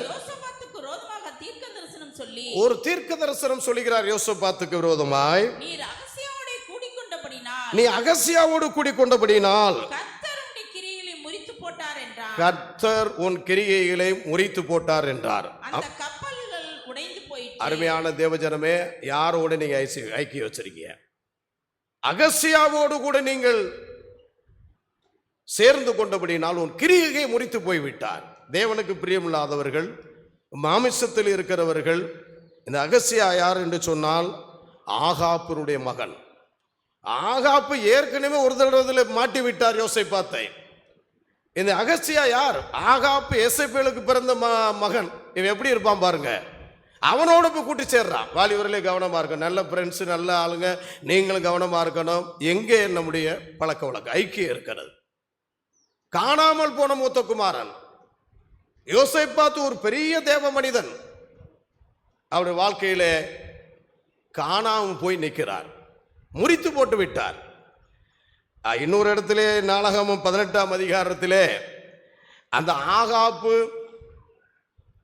அங்கே சீரிய ராஜாவுக்கு விரோதமாக போகும்போது யோசேப்பாத்தை கூப்பிட்டு ராஜ வஸ்திரம் தரிக்க விட்டு நீதான் ராஜான்னு முன்னாடி போய் சொன்னார். இந்த ஸ்டோரி உங்களுக்கு தெரியும். அவன் சீரிய ராஜா வந்து ராஜ உடைய அளித்திருந்த இவன் தான் ராஜாண்டு வெட்டடான்னு சொன்னவங்களே ஐயோ ஐயோன்னு கத்த ஆரம்பிச்சிட்டான். ஐயோ நான் ராஜா இல்லை, நான் யோசை பார்த்து எங்கடா ராஜா புடுறா அப்படின்னா. அங்கேயே தேவன் ஜஸ்ட் ஒரு மிஸ்ஸிங் கொடுத்தார், ஒழுங்கா இருந்துக்கன்னு சொன்னார். அங்கேயே சில பேருக்கு உங்களுக்கு ஒழுங்கா இருக்க சொல்றாரு, கவனமா இருங்க. சின்ன காரியங்களே ஒழுங்கா இருக்க வேண்டும். சகோதரியா இருந்தாலும் ஊழியர் இருந்தாலும் கவனமா இருக்கணும். அதை மீறி அவனுடைய மகனிடத்தில் வந்து ஐக்கியம் வைத்தார். உன்னுடைய ஐக்கியம் எங்க இருக்கிறது? எல்லாம் பரிசுத்தவான்கள் அல்ல, ஏற்கனவே ஒரு பாவம் செய்து விட்டாய். இது 2 29 30 31 இருக்கிறது. இந்த இவருடைய மகன், அதான் அவங்க அப்பா தான் ஆகாப். இது என்ன டீப்பா போனீங்கன்னா 1 ராஜாக்கள் 22 51 52 அப்பா மகனை குறித்து எழுதியிருக்கிறது. இது எதுக்கு நான் சொல்லுகிறேன் என்றால், தேவ ஜனங்களா இருக்கிற நாம் இந்த மூத்த குமாரன் தகப்பனிடத்தில் தேவனிடத்தில் மூத்த ஊழியரிடத்தில் ஆலோசனை கேட்காதபடி ஒரு தேர்ட் பார்ட்டிட்டு போய் ஆலோசனை கேட்டு அவன் வெறுப்படைந்து அவன் கோபம் அடைந்து தேவனுடைய ஆசீர்வாதத்தை பெறாதபடி அவன் இழந்து போய் அங்கே நிற்கிறான். கர்த்தருடைய பிள்ளைகள், நீ யார்? நீ யார்? உங்களுடைய ஐக்கியம் எப்படி இருக்கிறது? உங்களுடைய ஐக்கியம் எப்படி இருக்கிறது? அப்போஸ்தலர் சொன்னாங்க, எங்களுடைய ஐக்கியம் பிதாவோடும் தேவனுடைய குமாரனோடும் இருக்கிறது. நீங்கள் எங்களோட ஐக்கியமாகும்படி அழைத்தார். இன்றைக்கு பார்த்தீங்கன்னா ஊழியர்களும் வெளியிலையும் ஐக்கியம் சரியான இல்லை, பொல்லாத ஊழியக்காரர்களா இருக்கிறார்கள். ஒரு தேவ மனிதன் தன்னுடைய ஊழியக்காரனை போய் போலீஸ் ஸ்டேஷன்ல போடுறான். ஒரு தேவ மனிதன் அமிதமாக 85 வயசுல பாவத்தில் விழுந்து கிடக்கிறான். நீ பரிசுத்தமான ஊழியர்களோடு நீ ஐக்கியம் வைத்து என்றால் சரியான ஆலோசனை கிடைக்கும். கர்த்தருடைய பிள்ளைகளா இருக்கிற நாம், நான் ட்ரெஸ் போட்டிருக்கேன்னு உள்ள பாருங்க, இதெல்லாம் ஒன்றும் இல்லை. உள்ள நான் எப்படி இருக்கேன்? உள்ளான மனிதன், மாமிசன் மனிதன் அல்ல, உள்ளான மனிதனுக்குள்ளே நாம் சரியா இருக்க வேண்டும், எச்சரிக்கையா இருக்க வேண்டும். விழுந்து போகக்கூடாது, முறுமுறுத்தக்கூடாது. தேவ சமூகத்தை விட்டு பரலோகத்தை விட்டு நீ வெளியே நின்று விடாதே. காணாம போய்விட்டான் மூத்த குமாரன். வீட்டுக்குள்ள இருந்தவன் வெளியே நிற்கிறான், வெளியே போனவன் வீட்டுக்குள்ள வந்துட்டான். அல்லேலூயா சொல்லுங்க சத்தமா, அல்லேலூயா. நீ வெளியே நிற்கிறையா, உள்ள இருக்கையா? கெட்ட குமாரனா மூத்த குமாரனா? காணாமல் போன மூத்த குமாரன். எதையாவது சொல்றது, எதையாவது சொல்லி அவசரப்படாத. தேவ சமூகத்திலே காத்திரு, உன் பிள்ளைக்கு கிடைக்க வேண்டியது கிடைக்கும். நீ மனம் திரும்பி பாவங்களை அறிக்கை செய்து உன் பிள்ளைகளை தேவ சமூகத்தில் வந்து விடு. அதை விட்டு விட்டு அது கிடைக்கவில்லை இது கிடைக்கவில்லை. சில பெற்றோர்கள், ஏன் இந்த கடன் பிரச்சனை, ஏன் கர்த்தர் என்னை கைவிட்டார்? கைதான் விடுவார். நீ காணாம போகிறாய், அடிக்கடி தேவாலயத்தில் இல்லை, அடிக்கடி தேவனுடைய சமூகத்தை வஞ்சிக்கிறாய், ஊழியத்துக்கு வருவதில்லை, காணிக்க தசமாக கொடுக்கறது இல்லை, ஊழியத்தை தாங்குவதில்லை, எதுக்குமே வர்றதில்லை. வாரம் ஒரு தடவை வந்தா போதும், அது எப்போ வேணாலும் வந்துட்டு போலாம். இல்லை, மூத்த மகனை நீ யார்? காணாமல் போன மூத்த மகனாய் இருக்கிறாயா? தவறான ஒன்று, சுயநீதி அவரிடத்தில் இருந்தது.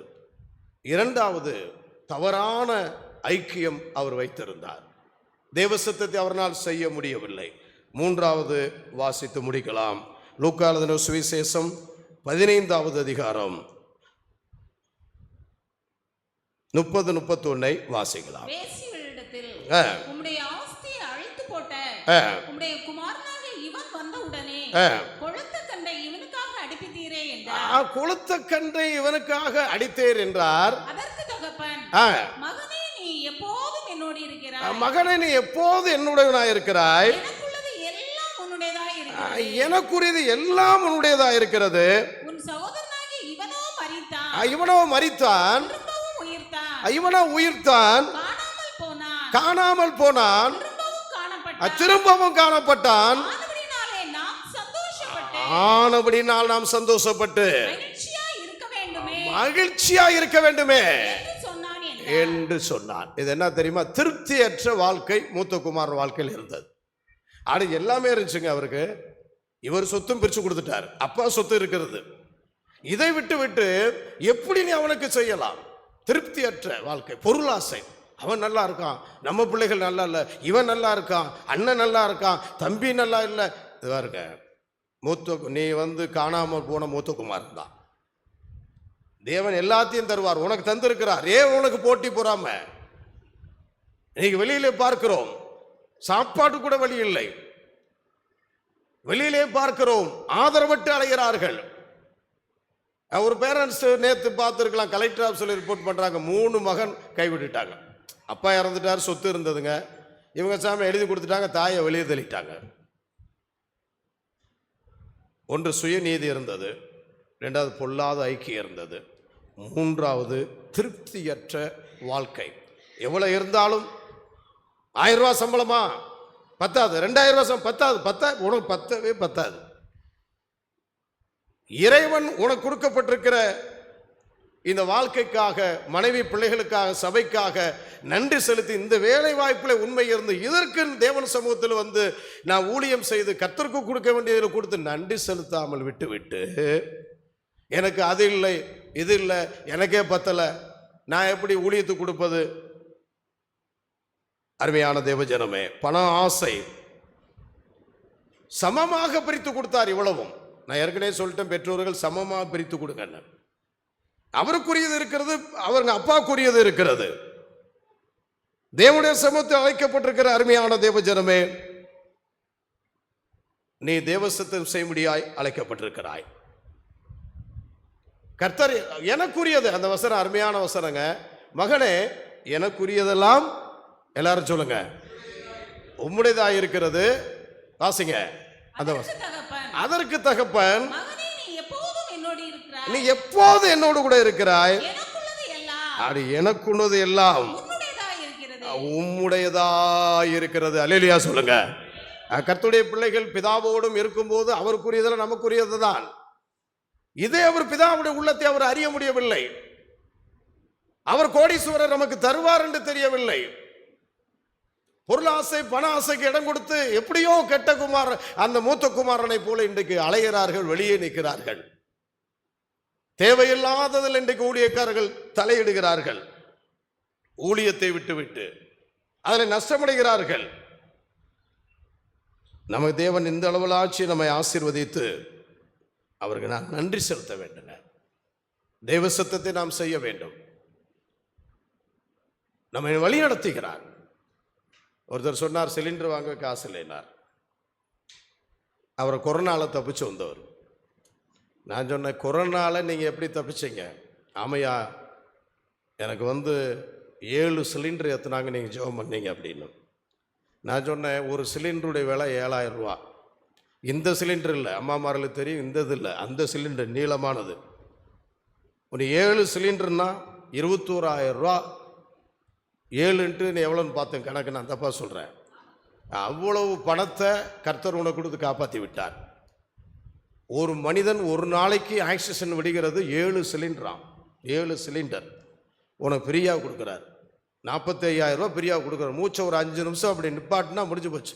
ஐயோ 5 நிமிஷம் நிப்பா, எவ்வளோ ஃப்ரீயாக கொடுக்குறாரு பாரு. நல்ல காற்று, உனக்கு ஆக்சிஜனும் கொடுக்குறார், வேலை செய்ய முடியாத பலனை கொடுக்குறார். மண்ணாவை கொடுத்தாருங்க, அதுக்கு புலம்புறாங்க.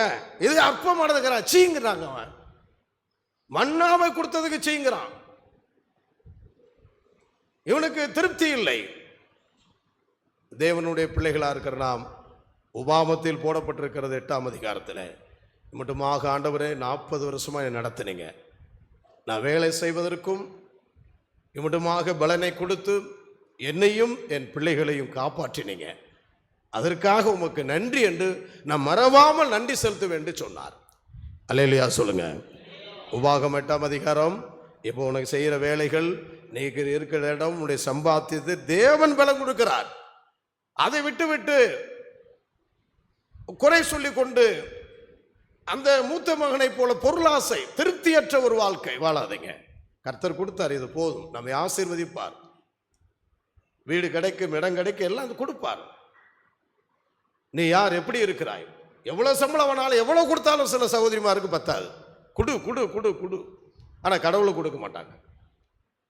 கடவுளுக்கு நாம் கொடுக்க வேண்டும் என்று தேவன் விரும்புகிறார். அல்லேலூயா சொல்லுங்க. அல்லேலூயா. அதனாலதான் அவர் வாங்குறதை பார்க்கலும் கொடுப்பதே நலம் என்று சொன்னார். தேவனுடைய சமூகத்திலே கர்த்தருக்கு கொடுக்க வேண்டும். நன்றியாக நீங்கள் இருக்க வேண்டும். உவாகம் 8ஆம் அதிகாரம் அதை வாசித்து முடிக்கலாம். உன் பிதாக்கள் அறியாத மன்னாவினால் பிதாக்கள் அறியாத மன்னாவினால் வனாந்தரத்திலே உன்னை போஷித்து வந்தவருமான உன் தேவனாகிய கர்த்தரை நீ மறவாமலும் என் சாமர்த்தியமோ என் கைபலனும் இந்த ஐஸ்வர்யத்தை எனக்கு சம்பாதித்தது என்று நீ உன் இருதயத்தில் சொல்லிக் கொள்ளாமல் இருக்க எச்சரிக்கையா இருந்து தேவனாகிய கர்த்தரை நினைப்பாயாக. வாசிங்க.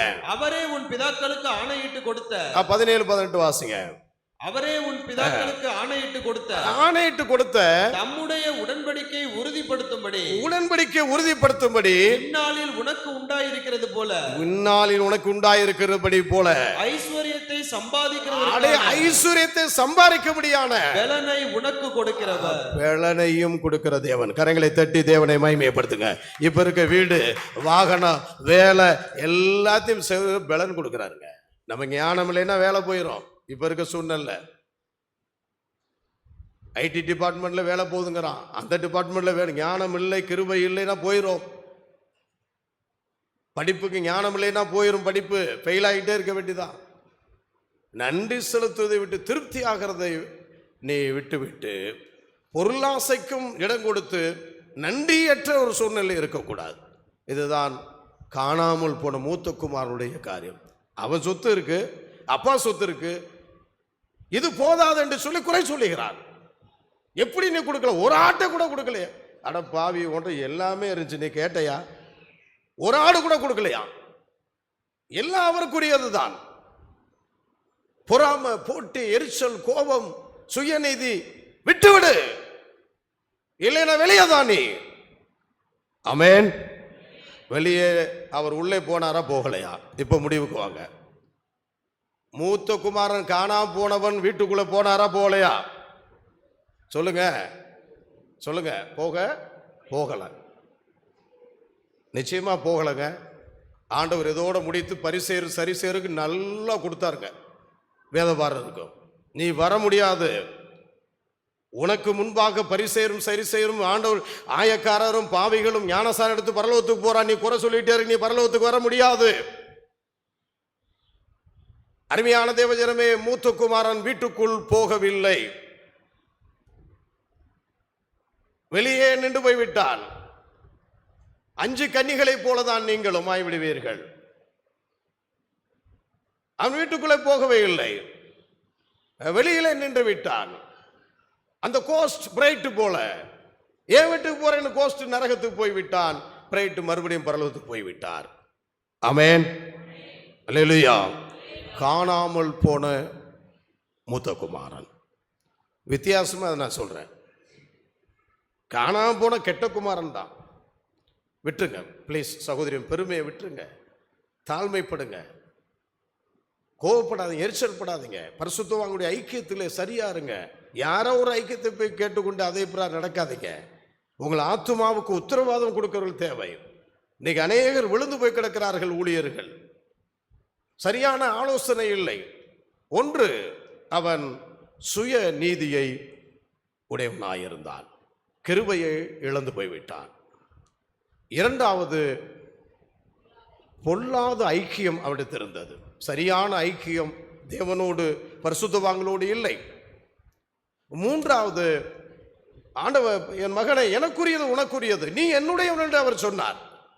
அப்படி இருந்தும் கூட, அவ்வளவு பொருள் இருந்தும் கூட, காசு இருந்தும் கூட பொருளாசை இடம் கொடுத்தார். எவ்வளவு சம்பாதிங்க, 2000 வேணுமா? 5000 10,000 ஒரு நாளைக்கு ஒருத்தர் சம்பாதிக்கிறாருங்க, திருப்தி இல்லை. எவ்வளவு பணம் வந்தாலும் கர்த்தருடைய பிள்ளைகள் தேவ சத்தத்தை செய்ய வேண்டும். நான் ஆண்டவருடைய பிள்ளையை நான் எனக்கு தேவையில்லை, உங்களை சந்திப்பாருங்க. ஆசைப்படாதீங்க, பொருள் ஆசைப்படாதீங்க. அவன் நல்லா இருக்கான்னு நினைக்காதீங்க. இவன் நல்லா, கர்த்தர் என்னை அழைத்த அழைப்பிலே எனக்கு உழைக்க பலன் கொடுத்திருக்கிறார், நான் நிற்பேன். ஒரு ஊழியர் சொன்னார் எனக்கு, இந்த டெய்லி சம்பளம், என் ஊழியத்துக்கு வந்தா மாச சம்பளத்தை நீ விட்டே நினைக்காத. ஊழியத்தில் தினந்தோறும் நீ உண்மையா உழைச்சுப்பார், ஊழியம் செய்து பார். சுவிசேஷம் என்ன சொல்லுது? பாவியை மேலே கொண்டு வருகிறது. உலகம் என்ன சொல்லுகிறது? பரிசேயர் செய்து பாவியை கீழே கொண்டு போறான். நீ உழைத்துப்பார். காணாமல் போன மூத்த குமாரனை போல ஊழியர்கள் நிற்காதீங்க. உனக்குன்னு கர்த்தர் ஒரு பங்கை வைத்திருக்கிறார், அதையும் வாங்கிட்ட. அப்பாவுடைய பங்கு இருக்கு, ஆனா எனக்கு ஒண்ணு கூட கொடுக்கலைங்கிறான், போய் சொல்றான். காரணம் இவன் தட்டி விட்டான், அந்த ஊழியக்காரன். அவன் எங்க போய் தேர்ட் பார்ட்டி உள்ள நுழைய விடாதீங்க பிளீஸ். வாலிபர்கள் முத்துக்குமாரனை போல பரிசுத்தத்தில் மாத்திரம் இல்லைங்க, நல்லா கொஞ்சம் நீதி செஞ்ச அந்த கோர்ஸ் சொன்னாருன்னா அப்படியே செஞ்சேன் இப்படி செஞ்சேன், நீ அதெல்லாம் இல்லை. பெருமைக்கு இடம் கொடுக்காத, சுய நீதிக்கு இடம் கொடுக்காத.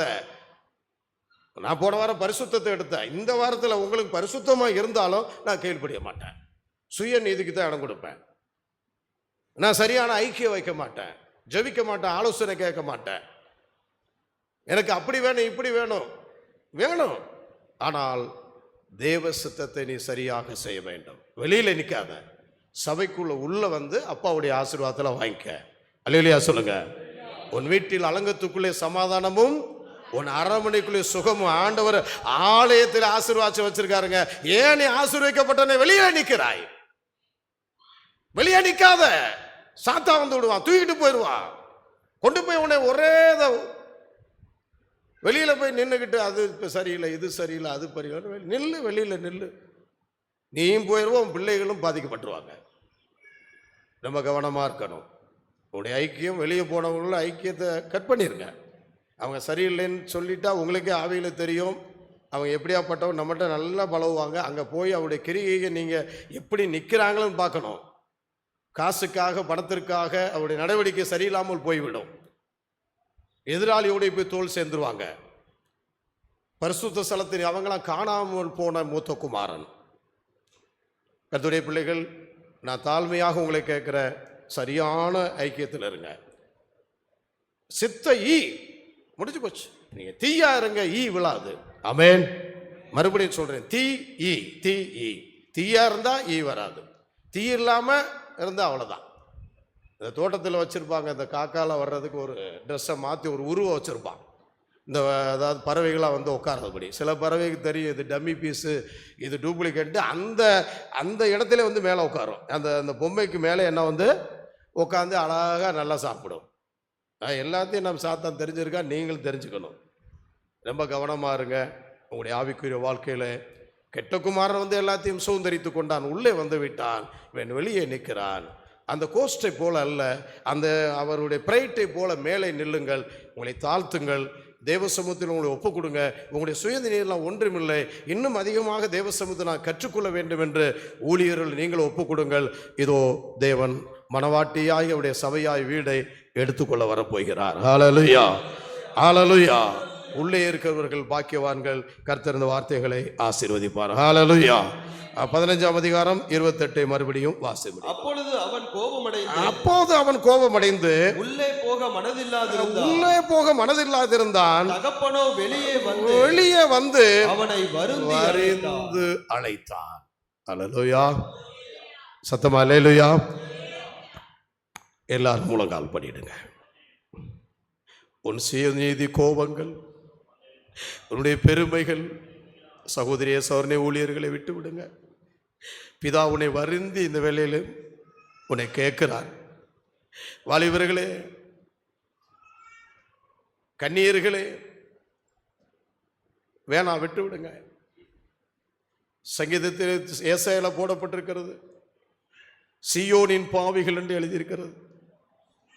சீயோனின் பாவிகள் என்று எழுதியிருக்கு. நீ சபைக்குள்ள இருந்துகிட்டே பாவம் செய்யாத, நீ கிறிஸ்துக்குள்ள இருந்துகிட்டே சட்டத்தை மீறாக பிரமாணத்தை நான் கடைபிடிக்கிறேன் என்று சொல்லி சபையை நேசிக்காதபடி, ஊழியத்தை நேசிக்காதபடி நீ போய் சொல்லுகிறாய்.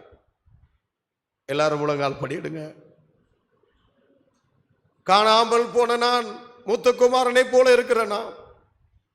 உண்மையாகவே மனம் திரும்பி பாவங்களை அறிக்கை செய்து பிதாவிடத்தில் ஒப்புரவாகி தேவனுடைய வீட்டில் நிலைத்திருக்கிறேனா? பெருமை, எனக்கு எல்லாம் தெரியும், அவர் சரியில்லை இவர் சரியில்லை, நான் தான் சரி என்று சொல்லுகிறாயா? கெட்டு போவாய். சீயோனின் பாவிகள் என்று ஏசாயால எழுதியிருக்கிறது. வேணாம், நீ வெள்ளை சங்கியை தரித்துக் கொண்டு பாவம் செய்யாதே. சுயநீதி வேணாம், பொல்லாத ஐக்கியம் வேணாம், பொருளாசை வேண்டாம். கர்த்தர் அவருக்கு உனக்கு எல்லாத்தையும் கொடுக்க வல்லவராக இருக்கிறார். அல்லேலூயா சொல்லுங்க. அல்லேலூயா. ஆண்டவரே, நான் உள்ளே வர்ற ஆண்டவரே, உள்ளே வர்ற ஆண்டவரே, நான் வெளியில நிற்கிறேன், தயவு செய்து என்னை கைவிட்டுறாதீங்க. கோபம் வேண்டாம், எரிச்சல் வேண்டாம், வேண்டாம். அன்று மோசே கோபப்பட்டபடினால் ஒரு தடவை தான் அடிக்க சொன்னார். ஐயோ, 2வது தடவை பேசு என்று சொன்னார். இயேசுவை மறுபடியும் சிலுவையிலே அறைந்து விட்டார். ஹல்லேலூயா! எத்தனை பேர்கள் மறுபடியும் நீங்கள் பாவம் செய்து சிலுவையிலே அறையறீங்க? மோசேனுடைய அந்த கோபம் கானானுக்கு போக முடியவில்லை. கோபத்தை விட்டு விடுங்க, எரிச்சலை விட்டு விடுங்க, பெற்றோருக்கு கீழ்ப்படிங்க. மூத்த குமாரர்களே, இளைய குமாரனை நேசிங்க, தகப்பனுடைய உள்ளத்தை புரிந்து கொள்ளுங்கள். ஹல்லேலூயா! உன்னை வருந்தி அழைக்கிறார். அநேக ஆத்துமாக்கள் இன்றைக்கு வெளியிலே அப்படியாக இருக்கிறார்கள். அவர்களை வருந்தி அழைத்து கொண்டு வாங்க. வாலிப பிள்ளைகளே, உங்களை காப்பாற்றிக் கொள்ளுங்கள். முழங்கால் படிட்டு கர்த்தரை சோதரிப்போம். ஆண்டவரே, எனக்கு தப்பிதங்களை மன்னிங்க ராஜா. நான் பரிசுத்தமாக இருந்த போது கூட சுய நீதி இருக்கிறது. தேவ சித்தம் செய்யாமல் சுய சித்தம் செய்கிறேன். என்னுடைய ஐக்கியம் விழுந்து போனவர்களையும் சபை விட்டு போனவர்களிடத்தில் நெருங்கி இருக்கிறேன். பரிசுத்தவான்களுடைய இடத்தில் நெருங்கில்லாமல் மற்றவரிடத்திலே நான் ஆலோசனை கேட்கிறேன். நான் சபைக்கு வந்து ஊழியம் செய்யாமல், சபைக்கு உதவி செய்யாமல் நிற்கிறேன். தேவனுக்கு நன்றி செலுத்தாமல், கொடுத்த பலனுக்காக, வேலைக்காக, மனைவிக்காக, பிள்ளைக்காக, ஆலயத்திற்காக நன்றி செலுத்தி நான் வந்து காணிக்கை தசமா செலுத்தாதபடி துரோகம் பண்ணுகிறேன். கற்பனையை கடைபிடிக்கிறேன் என்று சொல்லி அவர் கடைபிடிக்கவில்லை. வேண்டாம், ப்ளீஸ் உங்களை ஒப்பு கொடுங்கள். உள்ளே வந்து விடுங்கள். எல்லா ஆசீர்வாதத்தை வைத்திருக்கிறார். எல்லாரும் கர்த்தரையை சோத்திருப்போம். ஒரு விஷயம் ஒப்பு கொடுப்போம், உடைத்து ஒப்பு கொடுப்போம். ஹல்லேலூயா, ஹல்லேலூயா. காணாமல் போன மூத்த குமாரன் அல்ல ஆண்டவரே, நான் கர்த்தாவே அந்த இளைய குமாரனை போல கூட நான் உள்ள வருகிறேன். என்னை தாழ்த்துகிறேன். ஊழியர்களை தாழ்த்துங்கள். கர்த்தர் எல்லாரும் சோதரிப்போம். எல்லாரும் முழங்கால் படிடுவோம். உங்களை ஒப்பு கொடுப்போம். அந்த பெருமை வேண்டாம். கிரீடத்தை இறக்கி வைக்கிறேன். என்னிடத்தில் ஆசை கர்த்தா உலா மட்டும் ஆண்டவரே. சோத்ரம் சோத்ரம் சோத்ரம். எல்லாரும் முழங்கால் படிடுங்க. எல்லாரும் ஒப்பு கொடுங்க. முழங்கால் யாவும் முடங்கும் என்று எழுதியிருக்கிறது. தேவனுடைய ஆசீர்வதிக்க போகிறார். உள்ளே வந்து விடு, அவருக்குள்ளே வந்து விடு. உன் பெருமைகளை உடைத்து விடு, உன்னுடைய பாவங்களை உடைத்து விடு, உன்னுடைய எல்லா கோபங்களை உடைத்து விடு. பிதாவான் தேவன் மன்னிக்க வல்லவராக இருக்கிறார். வாலிபர்களே, உங்களை ஒப்பு கொடுங்கள். சோத்திரம். பரிசுத்தமாய் மாத்திரமில்ல, உங்களுடைய சுயநீதிகளாம் விட்டு விடுங்க. பெற்றோருக்கு கீழ்ப்படிங்க. கோபம் வேண்டாம், எரிச்சல் வேண்டாம், எல்லாத்தையும் விட்டு விடுங்க. சரியான ஐக்கியம், நல்ல நண்பர்கள், நல்ல நம்பிக்கைகளோடு அறிக்கை செய்யுங்க. உலக சிநேகம் வேண்டாம். சோத்ரம் சோத்ரம் சோத்ரம் சோத்ரம். பாவம் வேண்டாம். உன்னுடையது தேவனுடையது. உனக்கு எல்லாவற்றையும் வைத்திருக்கிறார். ஹல்லேலூயா, ஹல்லேலூயா, ஹல்லேலூயா. சோத்ரிப்போ சோத்ரிப்போ சோத்ரிப்போ சோத்ரம் சோத்ரம் சோத்ரம் சோத்ரம் சோத்ரம். எல்லாரும் சோத்ரிப்போ. ஹல்லேலூயா, ஹல்லேலூயா, ஹல்லேலூயா, ஹல்லேலூயா, ஹல்லேலூயா, ஹல்லேலூயா, ஹல்லேலூயா, ஹல்லேலூயா, ஹல்லேலூயா, ஹல்லேலூயா. உள்ளே அழைத்து செல்லும் உந்தன் பிரசன்னத்தால் நீரைப்பிடு. உள்ளே அழை ஆண்டவர் பலிபீடத்தில் பிரகாரத்தில் நிற்காத நீங்கள் வந்து அவிதமாய் பரிசு மகா பரிசு சொத்துக்குள்ள வா. உள்ளே வெளியில் நிற்கிற மூத்த குமாரனை அழைக்கிறார். ஆமென்.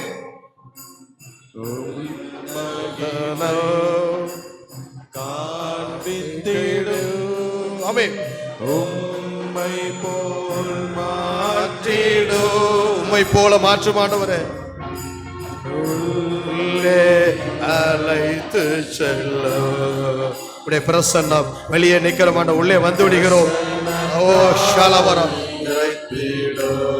எல்லாரும் பாடுவோம். என்ன உள்ளே வந்து ஆண்டவரே. மூத்த குமாரன் கெட்ட குமாரன் வந்து விட்டான் ஆண்டவரே.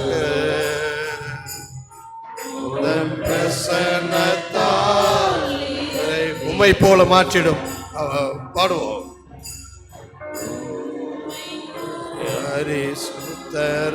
தரத்தினா ஆமென். தூய்மையாக்கிடும். ஓம் பரிசுத்த இரத்தத்தினாலே தூய்மை ஆக்கிடும். உள்ளே அழைத்து செல்லோ. உம் பிரசன்னத்தால்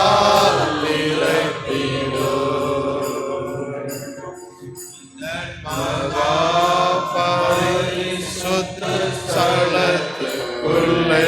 ரபாஷாலபரபகபலம் அழைத்து செல்லு. பிதாவே பிதாவே மகா பரிசுத்த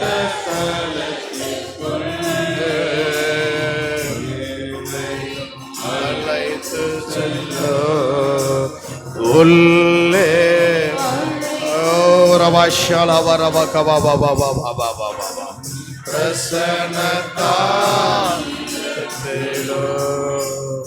ஆமென். வெளியே நிற்கிற காணாமல் போன மூத்த குமாரனே, தேவன் உன்னை அழைக்கிறார் உள்ளே. மகா பரிசுத்த ஸ்தலத்துக்குள் உன்னை அழைக்கிறார். வெளியே நிற்கிற சீயோன் பாவிகளே, வந்துவிடு. நீ உள்ளே இருந்து கொண்டு வெளியே நிற்காதே, வந்துவிடு. உனக்கு மகா பரிசுத்த ஸ்தலம் உண்டு, ஆசீர்வாதம் உண்டு, கானான் உண்டு. நீ ஒப்புக்கொடு, உள்ளே அவருக்குள்ளாய் வந்துவிடு. Hallelujah, hallelujah. Samson JP.